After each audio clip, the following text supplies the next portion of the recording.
Bonsoir à tous et comme toujours, nous vous souhaitons la bienvenue dans votre émission à la recherche de l'amour. Vous savez, la vie sentimentale est un domaine qui doit être bien entretenu. S'il n'est pas entretenu, malheureusement, vous savez, souvent avec le temps qui passe, les personnes se disent que tout va bien. Et lorsqu'elles se rendent compte, les situations, je peux dire les ennemis, se sont déjà installés dans la vie sentimentale, commencent à dévorer la relation, commencent à détruire le mariage. Malheureusement, beaucoup de personnes se retrouvent dans cette situation. Monique, bonsoir. Bonsoir tout le monde. Il faut que les personnes apprennent à prendre soin. Ça, c'est quelque chose qui est très important. Parfois, les personnes, elles disent le suivant, elles pensent le suivant. Ah, une fois que je veux trouver quelqu'un, ce sera déjà bon. Ah, une fois que je vais me marier, ce sera déjà bon. Une fois qu'elle trouve quelqu'un, elle doit prendre soin pour arriver jusqu'au mariage. Une fois qu'elle se marie, elle doit prendre soin pour garder le mariage. Oui.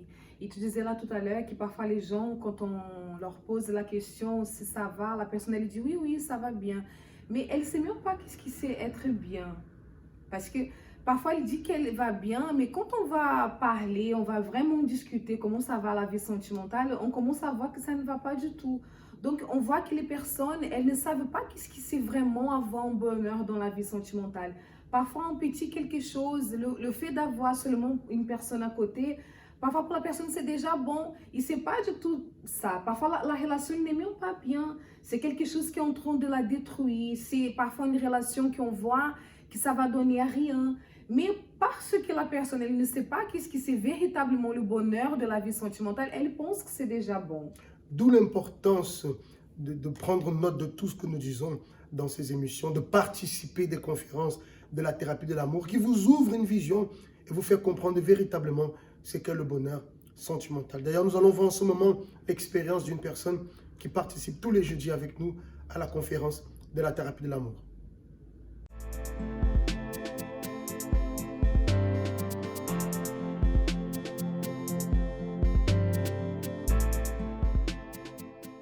La thérapie de l'amour, au fait, m'apprend à travailler sur moi-même. C'est-à-dire, avant de chercher une personne, avant de se mettre avec quelqu'un, il faut chercher à savoir si nous sommes déjà prêts. Et donc, à travers les conseils qu'on apprend à la thérapie, on cherche déjà à travailler dans notre intérieur, notre pensée, notre psychologie, tout ça. Parce que j'ai appris aussi que l'homme et la femme n'ont pas la même manière de réfléchir. Donc, ça m'a appris à vraiment faire attention, à ne pas faire le mauvais choix.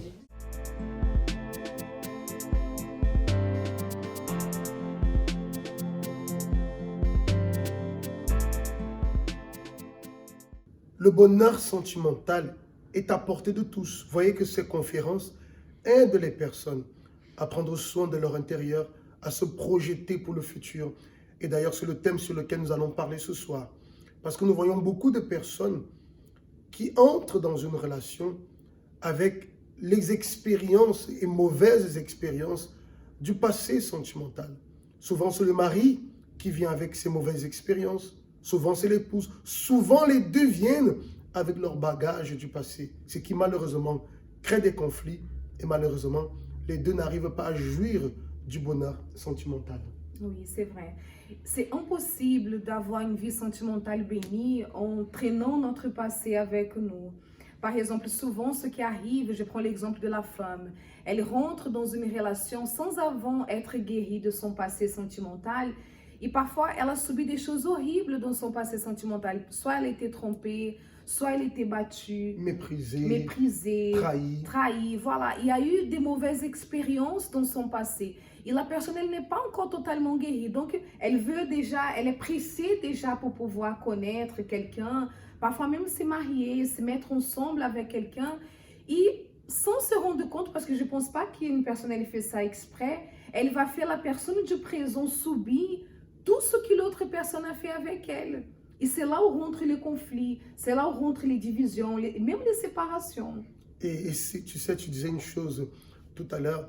Souvent, la personne, elle est pressée. Souvent, elle est restée avec une personne tel nombre d'années, 5 ans, 6 ans, 10 ans. Elle a eu l'habitude d'avoir quelqu'un à côté d'elle.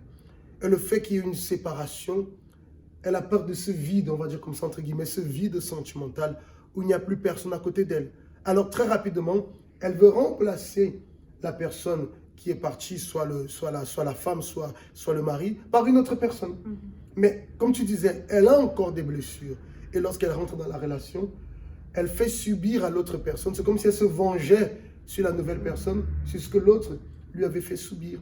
Donc il faut faire très attention. Là, on est en train de parler parfois sur des choses négatives que la personne a vécues. Mais tu sais, Monique, les personnes qui ont eu des relations par le passé, elles doivent oublier les personnes qu'elles ont eues.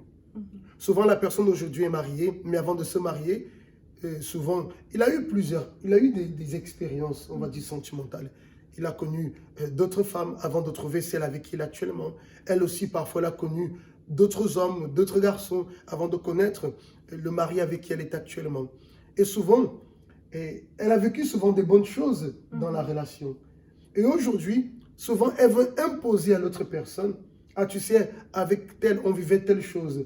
Et elle veut vivre la même chose. Elle doit comprendre que le mari qu'elle a aujourd'hui, il doit comprendre que l'épouse qu'il a aujourd'hui est une personne avec qui elle doit vivre des nouvelles expériences. Même si elle a eu avec les autres, bien que la relation, ils ont mis un terme à la relation, même si elle a eu des bonnes expériences, elle ne peut pas vouloir apporter ces expériences dans la relation qu'elle a aujourd'hui. Et souvent, ça crée même la frustration chez l'autre personne. Oui, c'est terrible, hein, parce qu'il faut déjà se mettre à la place de l'autre personne. Tu as dit une chose là, qui parfois la personne, elle veut être pressée. D'ailleurs, c'est moi qui avais parlé que la personne, elle veut être pressée à trouver quelqu'un d'autre.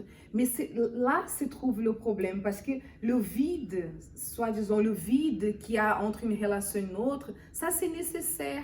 C'est nécessaire pour que la personne elle puisse se reconstruire, voir qu'est-ce qui n'a pas été dans l'autre relation. Parce que quand une relation elle finit, c'est pas un seul qui commet l'erreur. Même si l'autre il a 99% de fautes, mais moi aussi j'acceptais à subir certaines choses. Donc pour pouvoir, avant de rentrer dans une autre relation, il faut déjà avoir ces vides, ces temps pour elle, pour pouvoir se guérir. Et justement pour ne pas, quand on va rentrer dans une autre relation, commencer à vouloir comparer.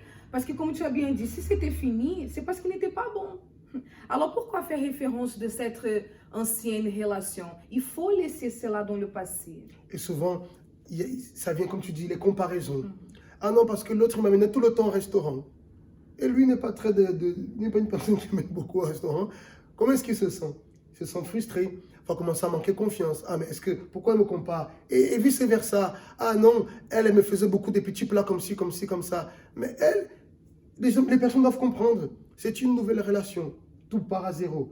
Avec cette personne, on va construire de nouvelles choses. On va avoir de nouvelles expériences. Ce que vous avez vécu dans le passé, laissez dans le passé. Tu as dit, si la relation est terminée, elle est terminée, c'est fini. Maintenant, aujourd'hui, il faut repartir sur quelque chose de nouveau. Donc, n'amenez pas le passé, votre passé sentimental, dans votre relation. Si ce n'est pour apprendre des erreurs du passé, pour ne pas commettre les mêmes erreurs, c'est tout. Mais les expériences passées, laissez dans le passé. Tirez des leçons du passé et appliquez-les alors dans la relation nouvelle. Et ne pas avoir aussi, parce que là on a parlé des exemples du côté bon. Ah, l'autre il faisait ça, toi tu ne fais pas. Mais il y a aussi le côté mauvais. On parlait, par exemple, il y a des réflexes. C'est parfois la personne avec qui elle était, c'était quelqu'un par exemple de violent, qui parlait d'une manière agressive.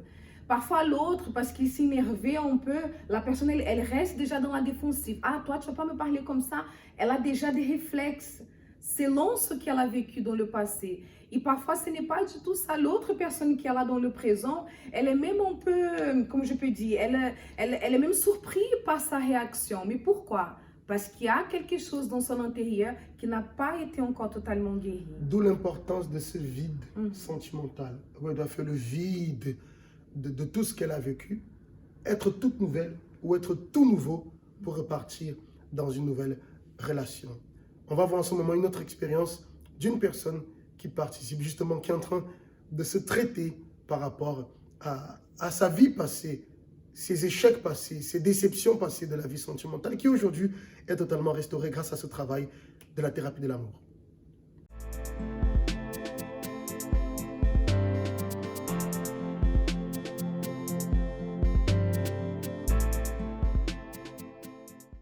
Ça fait quelques années que je participe à la thérapie de l'amour. La thérapie de l'amour m'apporte beaucoup, en fait déjà par rapport à ma vie sentimentale, qui a été un désastre en fait. En écoutant les conseils, les orientations des épouses, que, j'ai pris une décision en fait de couper en fait la relation que j'avais et de pouvoir poursuivre ma relation avec Dieu et aussi de connaître aussi les choses qu'il fallait que je devais retirer en moi-même, dans mon intérieur par rapport aux situations que j'ai pu rencontrer. Voir aussi la force que je pouvais avoir aussi en moi-même parce que aussi j'étais timide, on va dire, avec les hommes. Je savais pas trop comment me comporter et tout. Et puis en fait, là, ce qui s'est passé dernièrement, c'est que je commence vraiment à m'exprimer, à dire les choses, à parler avec eux sans chercher quoi que ce soit en fait. Et à être plus à l'aise aussi. Ce qui n'était pas le cas en fait avant, j'étais pas trop moi-même, donc voilà. Ce soir à la thérapie de l'amour, ça m'a apporté le fait qu'il fallait que je sois une bénédiction et que je devais toujours apporter le plus en fait dans la relation que j'aurai plus tard et ne pas être le moi en fait et aussi d'apporter ma fidélité. Sans quoi je dois travailler en fait au quotidien, tous les jours, de faire quelque chose de différent, c'est-à-dire de me renier à moi-même en fait et de pouvoir servir plus, de pouvoir donner plus, c'est ça que je veux dire. Et aussi au niveau du sacrifice, c'est de vraiment suivre les orientations qui sont données parce que ça aide vraiment beaucoup en fait.